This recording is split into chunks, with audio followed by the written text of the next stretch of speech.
Hello and welcome to a special edition of Seeds of Sustainability. Today we will visit with one of our farmers market vendors and learn about his specialty.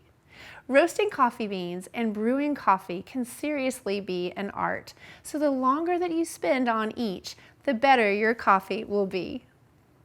Hello, today we are with Aaron at Riverbird Coffee and he's going to show us how he roasts his coffee beans. So Aaron, can you show us a little bit about the process and how all this works? Well, good morning. Good morning. So this is our roaster. It's made by U.S. Roasting Corp, which is out of Oklahoma City. It's about 12 to 14 years old. Bought it used off a coffee shop in Denton. And so I'm going to show you a little bit about the process. Okay. So here we have our green beans. Just show it. So this is how it comes from the importers or when you buy direct. And what we're going to do is put it up in the hopper here. Okay.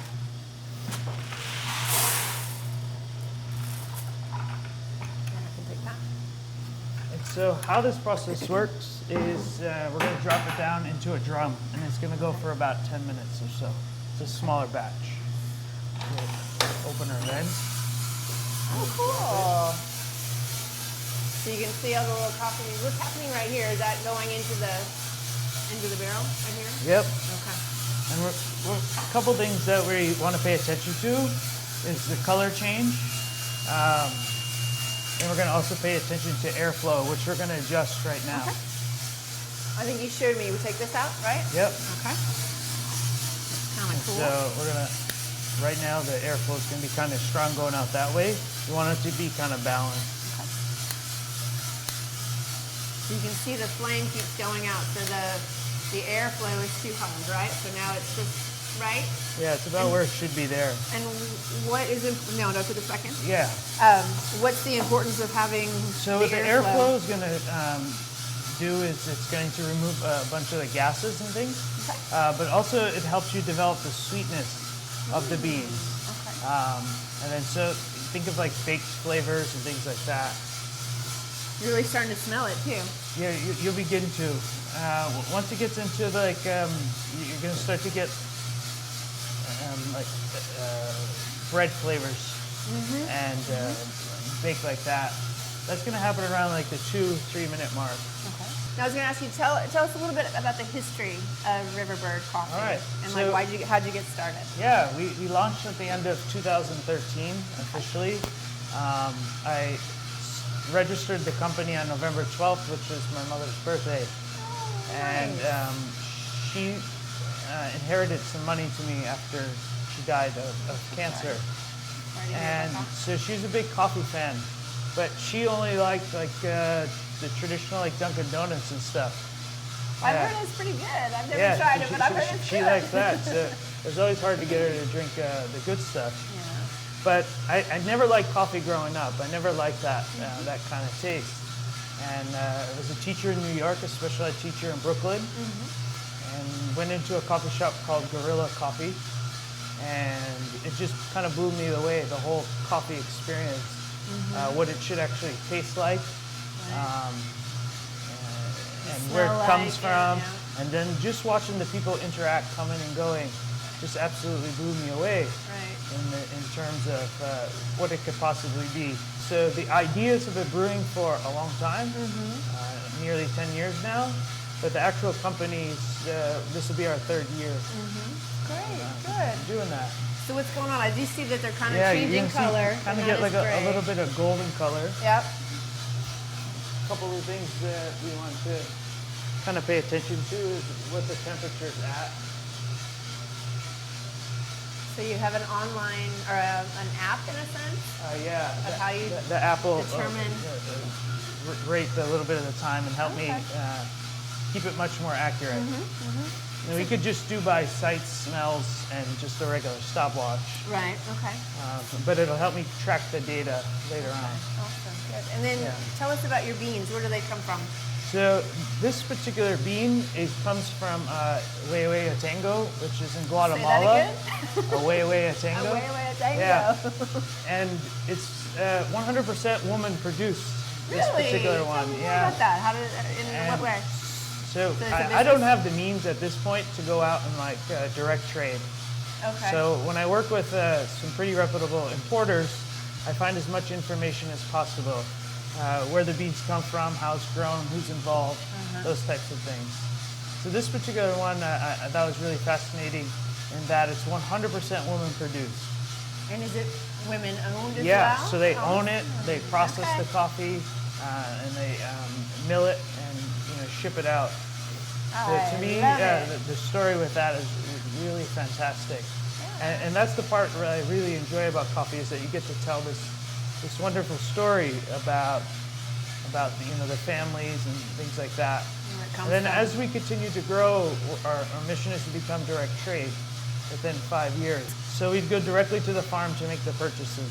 We'd work directly so you with can the farmers. explore and see which ones Yeah, you want. and buy Okay. it directly off them rather than like an importer I see. who does that. What's the benefit of doing that? Well, you get to build long-time relationships with the farmer. You get to also, Ooh, they're getting darker. yeah. So are you still checking? So what we're going to do is we're going to begin to adjust the air, And why is that? and so that we want the airflow to go across. Oh wait, how do you? You can take a smell. Watch, this thing is really hot, right? Don't burn my face. No. Oh wow! But how did the first time I pulled it out, there were no beans on it? How is it? Is it No. 'cause- Oh yeah. how is so- it that you had it? Oh, because it was upside down. Yeah. That makes sense. Okay. That was And so this nice. is moving really quite quickly, actually, right now. Probably a little bit more than I would like to, because Yeah? it's a smaller amount. Okay. Usually I do double this size. But what you hear right now is the A first little crack. cracking. And what Yeah. does that mean? And Is it so like this popcorn? is the air and water molecules being released. And so technically this makes the coffee, you can drink it right around this period of time right now. Of the bean. Yeah. Okay. So like if we dropped it out right now, you could technically drink it. Now it may not be as great as you normally want it to be. The average coffee drinker. Okay. But the specialty coffee is going to that point where it's much lighter. And what that does is it brings out a lot of the natural notes in the coffee. Okay. So like a wine has, these different flavor profiles. Coffee has even more than that. Okay. So I want to find like a sweet point May I try it? in it. Yeah. So you spin it up. So guys, if Take you want to that. see, You there's coffee beans in there, but it's very hot. Wow, that is really good.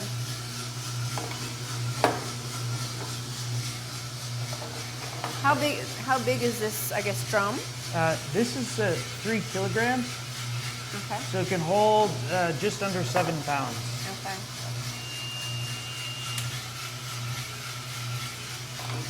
All right. So I assume you're taking samples from gonna different parts. drop it now. Okay. So what's going to happen is there's going to be a vent down here. It's going to suck the air through our tube out. Through there. Okay. Yeah. Is there anything I can be doing? Oh, go ahead. What's that? That is beautiful. So you said this is cooling it, and then all that's getting Yeah, it's sucked out of the sucking vent. the air out And out so through then- the top. What's going to happen next? So after it begins to cool, we're going to come across every once in a while to just kind of give it a touch. Go ahead. You can kind of see it feels warm. Ooh, that looks like a fun place to play too. Yeah, definitely. And so after it's really cool to the touch, what we're going to do is drop it in our bin here. Can I do that? Yeah. All right. Is it ready So, to go? Yeah, I think so. What do you think? Well, I mean, I don't know. I mean, it's Yeah. cool, but Yeah, it's that's not, fine then. not cool. So And just we're pull? good- Yep. Okay, here we go. Wow! So how does it? So it just keeps pushing it Yep, in? it'll Here, I can hold it. keep dropping it down. All right. Pretty cool. Thank you for this. Yeah. So how many pounds is this? So we did 3. Okay. And one of the interesting things about coffee is when you're done roasting it, you lose anywhere up to like 20% of the actual weight of the coffee. Because all the water and Yeah. air? Okay. Are we good? Yeah, we're good. Yeah, you can leave that there. Yeah? Yeah. All right, So here we have our roasted coffee. I love it. So, could we just compare the first Sure. type of Yeah, what it looked like? Some green beans there. So you call them green beans. Yeah, that would be the word. There you go. And so depending on the elevation and all of that, depends on how high you start the roasting process. High in terms of temperature? Yeah. Okay. So whether the bean is much more dense, so the higher it grows, it's typically much more dense in its composition, right? Okay, right. And so all of those things play a factor. There's tons of variables on how high and how long you try to let it roast, how much air you traditionally want to be able to give it. And then you go into the brewing methods, which we'll talk about a little bit later, and how to accentuate those flavor profiles. Sounds good. Now, so there's a whole science behind it. Yeah, All yeah. right. There's a lot of reading, a lot of website. Learning. Yeah. Yeah. There's a lot of classes you can take, things like that to help you along. We were talking about community, the community aspect and the mission behind Riverbird Coffee. Can you tell us a little bit more about that? So a lot of thought went into the whole name of the company, and then also the mission. So our mission is to strengthen communities globally using the brilliance of coffee. I love it. Yeah. But some of the things we do, we work with a couple local nonprofits, one being the Family Youth Counseling Service, which is in Louisville. So we worked with them over the last couple of years in their fundraising. And then we worked with this summer, we went to a library in Grenada, which is a southern Caribbean island. And they had a hurricane in 2005, which destroyed so many of the local buildings and things like that. So they haven't had a library. They didn't have a library? No. Oh, wow. No, Okay. in the main part. And so a lady, she started a nonprofit library there, so we started working with them.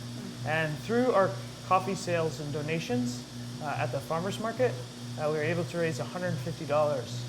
Yeah, that we sent down to them to help them with various expenses and things. So it's really a lot about community outreach, not just locally, but globally. Yeah, as well. yeah. So that's what we try to do. It's the global part of the mission. And so we're working with another farmer there to source teas, herbal teas, and then we'll use the proceeds of that to benefit other parts there. Perfect. But it's just that interconnectedness that I really enjoy to be able to do. Now you mentioned the farmers market. You're there every market. You're who I get my coffee from. I've tried other coffees when you weren't there, and I was like, oh, it's not the same. So I'm glad that you're there. Tell us a little bit about why Coppell Farmers Market, what you like about it, and why you're in the community with Coppell. Yeah, so that was the first market I came to when we moved down to Texas. And they were just in the little parking lot there where all those buildings are now, the restaurants. And it just became, like, I knew I wanted to work with some farmers markets, and the mission of Coppell and their service to the community and small but high standards and values is what I really appreciated. And just so happened, like luck, faith, something. Divine intervention. Destiny, right? A spot opened up in the market, and I was able to get in there. And this will be our third year in the market. Good. What I do appreciate about you too is that I haven't taken you up on this yet, but I know that the option is there that when you do end up running out of coffee personally, you will deliver it. Yeah. So if you run out and you're needing that coffee, just go, hey, bring it over. I feel that's kind of a benefit right now to It being is. very small. I'm able to do a lot of different things for people.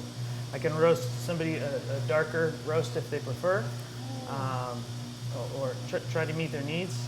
Before this morning, I got an email about someone who needed some coffee. So you'll do innocent special orders, and like I like it darker, I like it lighter. Oh, Yeah. awesome. That's great to know. drop it off. All right. Well, how about we go over and we learn about how to brew correctly? Because I know there's a whole science behind that as well. Sounds good. All right. Yeah. I know in our household we love a good cup of coffee, and so Erin is going to show us how to make the best cup of coffee with the right temperature, and I'm assuming measurements and all of that as well. So ratios, I'm excited to go like through that. this process. All right. So I know it's a scientific So process. one of my most favorite methods is the Chemex. The what? The Chemex. Oh, method. okay. Oh, So, yes. well, it's called pour over, right? Okay. And this is kind of neat story invented by a German chemist. Are both of And these? yeah, Okay. it's just a different style. Cool. The traditional wood collar.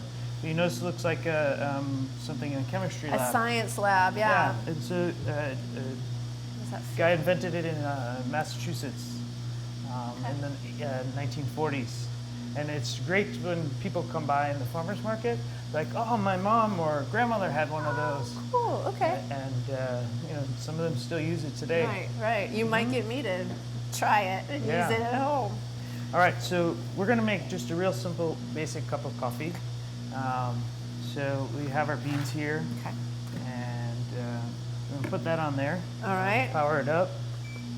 Okay, so we're going to measure it to the Yeah. One thing I really like to do is use milligram. grams. Right? Grams, okay. Yeah, This is it's an easier unit to measure. Okay. We want to hit 20. Okay, so it's at 0.5 right now, or is that just because of this weight? Yeah. Just, Weight. Well, we could tear it. Okay. Whoa, this is precise. So what do we do Yeah, if it's that- too? Well, we can put a little back, or this would be all right. We can make do. Well, you said 20. Now it's Sometimes what I'll do is just scoot a few beans in. perfect. All All right. And so we're going to drop it in our grinder here. Okay. And so grind size is a big thing when you're brewing, right? So in a pour over, you want something like around a medium, I find. Okay. French press, I was very going to say, coarse. can you please tell us like what you would say for the audience out here who may not use this? They might use a French press or a drip method, espresso. So French press is going to be like kosher or like the thick sea salt. Okay. And why is that? Just so you can have more And- surface area? Yeah, that's Okay. perfect.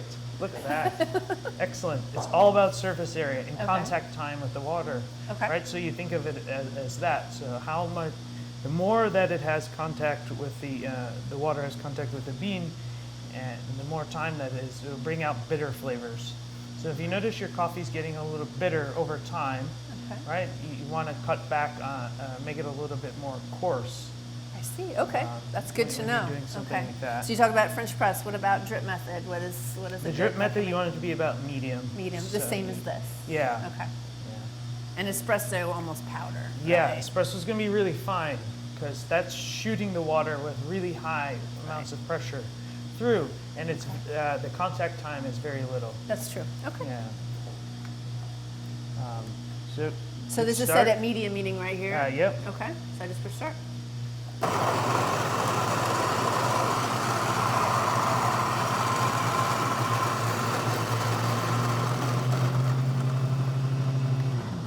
All right. So now our coffee's done grinding. So you What can we're see gonna- it's nice and ground. Smells really good. Wow. That's one of the best parts. Yes.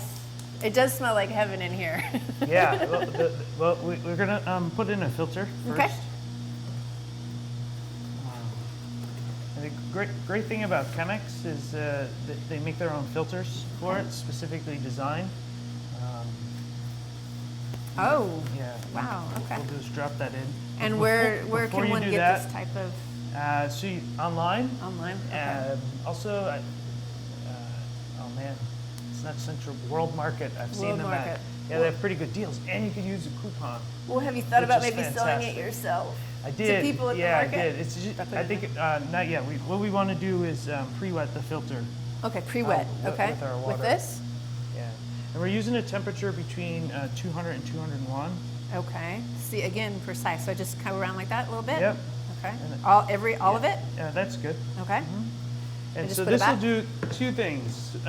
One question I always get is, hey, by the time I'm done with my pour over, my coffee's cold.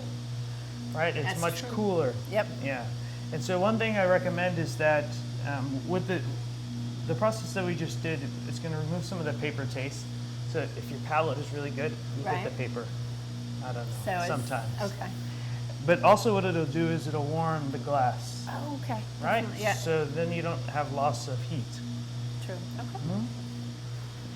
So I have a bucket down here. Oh, so you just pour the water out? Yeah. Okay.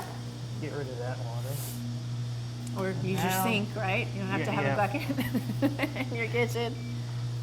It depends. right. You know, you could take it outside, gray water, right? Is that what it is? Oh, You know, water plants.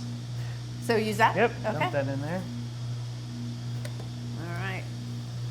Right. We're just gonna shake looks this, kind of make it beautiful. flat.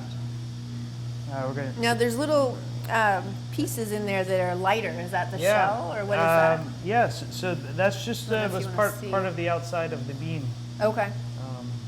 at one point. So it's in the middle of the crest of the bean. Okay. Oh, I see. Yeah, Yeah. I'll show you in a second. Okay. So what we want to do is bloom the coffee. Bloom the coffee. Yeah, Explain that. springtime's coming up. So I'm assuming use that. what the process is going to do is get the water or the beans ready for the rest of the water. And so we're just going to put a little bit, actually double the amount that you started with. So we did 20 grams. Okay. We'll pour 40 grams of water. Okay. Now you start in the middle and you work your way around like a clock. There you go. You might want to see this. Yeah, all right, Ooh, ooh, stop ooh. there. I was And what too you much can into the see- blooming of the yeah. coffee. Oh, okay, so it just And sits yeah, there. you'll see the gas, the bubbles. That's the carbon dioxide Okay. being released. And then it rose a little bit. And Smells good. the freshness of the coffee will have a higher bloom.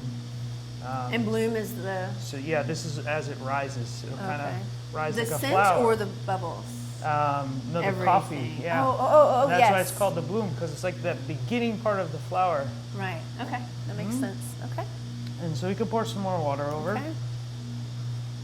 To a certain amount. Let's go to 100. Okay. And still going in circles. Mhm. Okay. We'll do that. And you get those nice aromas. I always tell people the great way to start this is on the weekends, and then after you perfect that, you can move to the weekday. Oh, in terms Right? of knowing Yeah. how to do it. Okay. Because people they're always like, it takes too long to make this coffee. Right. Right? But it's worth it. It seems like. In the end, yeah. Once you get down your recipe and you know how to do it, it's really easy. Cool. And All right. so you pour your water, make your yogurt, come back, pour some more water. Pancakes. Yeah. So just keep. Yeah, we're gonna doing go more? to 175 now. Okay. So we went to 40 to 100 to 175. And the water is at 102? Ooh, I went over. I'm sorry. No, that's okay, no problem. Oh, wow. We're gonna So eventually there's a go to little like bit of forgiveness there. Yeah, Okay. it's all right. Listen, you get happy in the end, right? You find out what you like. Do we get There- to try this after? Yeah, of course. Yay. We're not in no competition or anything, so you just Right. enjoy the process. I love it. Have fun, enjoy the aromas, experience something that you haven't really experienced before. Right, I love it. You get nice and bright and red, Mm-hmm. looking at the bottom. Now, these are electronic scales. I mean, is this something that someone should invest in? Yeah, Okay. I would say a couple really important features, especially with consistency, right? Mm-hmm. So if you're just using a spoon, it's not always going to be accurate. And depending on the type of bean that you use, it's also going to be a difference in the density part and the volume that it takes up. Okay. So beans sometimes from Indonesia are much larger than, let's say, a bean maybe from Central America, traditionally. Right. So how would one know what those different weights should be? Well, the weight is going to be the same Oh, across. okay, okay. That's the Not great thing if amount. you use a scale. Yeah. Right, If you okay. use this, we're going to add some more water. Okay. We'll go to 300. Okay. And always a circular motion. Yeah. You start in the middle and you work your way to about 3/4 to the outside. That was a better number. Okay. And one little trick, Yeah. all right, is I want you to agitate. But when you're agitating it, twirl it in. Try not to go Go- on the outside, okay. but stay in the middle and just twirl coffee around. And so what I find this does is it allows some of the other beans that haven't gotten enough water Oh, okay. to get their fair share. Right. That'll be good. Okay. I feel like I'm having a lesson on like wine tasting, but it's coffee tasting. Yeah. Like the right way to make it and taste it. Mm-hmm. That's good. All right, so we reached 340. Okay. So you could always leave your filter in there, but it's okay.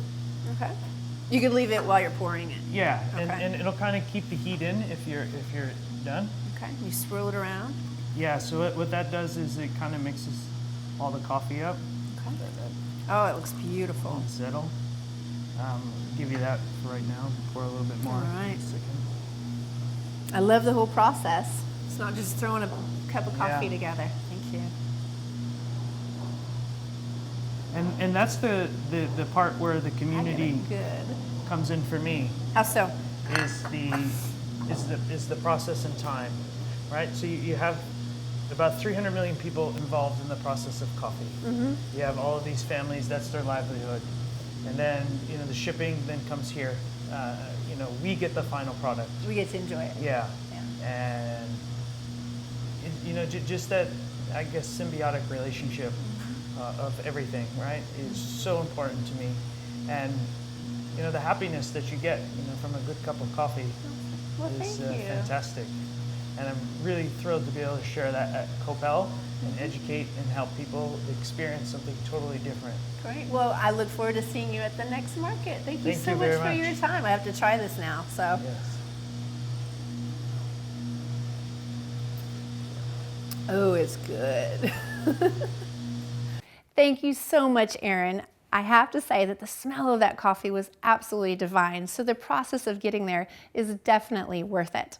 The next time you're at the market, make sure to visit Erin and Riverbird Coffee and ask him about the history of his logo and the name of the company. Also, while you're there, make sure to visit all of the other vendors because they have so many specialties to offer you.